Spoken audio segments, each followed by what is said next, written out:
I'll give my example. I mean, I think this will really probably tell you why you will not get everybody to come on their own.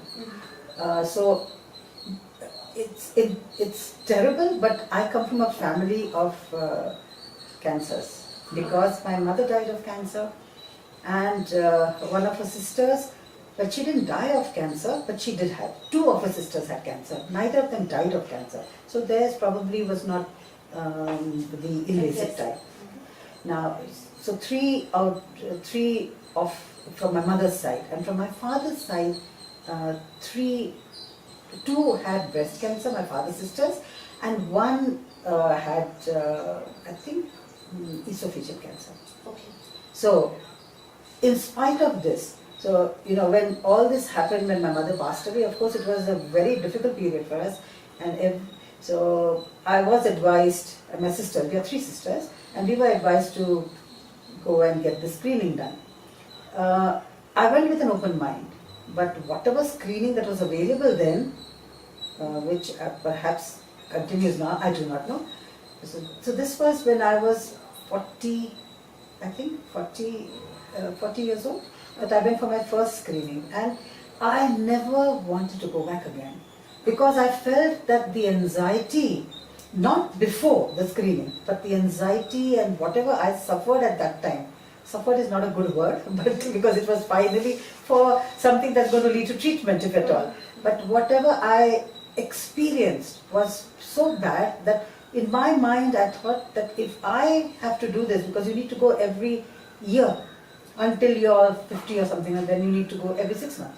So I thought to myself that if at all there's beginning of any kind of a tumor in me, it will only increase if I go, because it's known and it's been indirectly proven that all these conditions, mental conditions, can also indirectly promote cancer growth. So I decided I'm not going. I'm 65 now. I'm not saying I'm free of everything, but I'm glad that I didn't go after when I was 40. I would have suffered, and I don't know, maybe I would be ill by now. So looking at this, when who's aware, educated and aware, I couldn't bring myself to go. And my family telling me also wouldn't. I think the same thing happened with my sister, my older sister. So I think she went for, I think, at least 3 screenings, and after that she also decided on her own, with no discussion between us, that she would not go. And she is 68.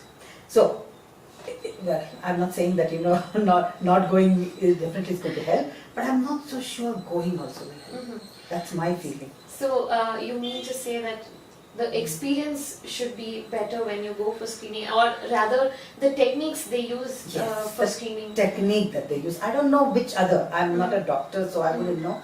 But the technique that they use need to be different. Okay. It can't be what I expect. Maybe the way forward, or the way where we can start, could be where there is no separate slot for you to go in for a screening, but rather, you know, people go for annual medical checkups. So if we could start incorporating this also as a part of it, probably the psychological tension and anxiety would reduce. Absolutely. Okay. The other thing also I could say with respect to the screening thing, what I think is more important than just, you know, screening of a population would be awareness.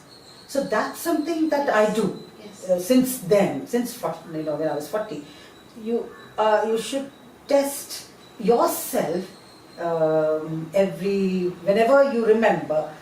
Test yourself to see whether you can feel any difference in your body, and to be able to, you know, get the first.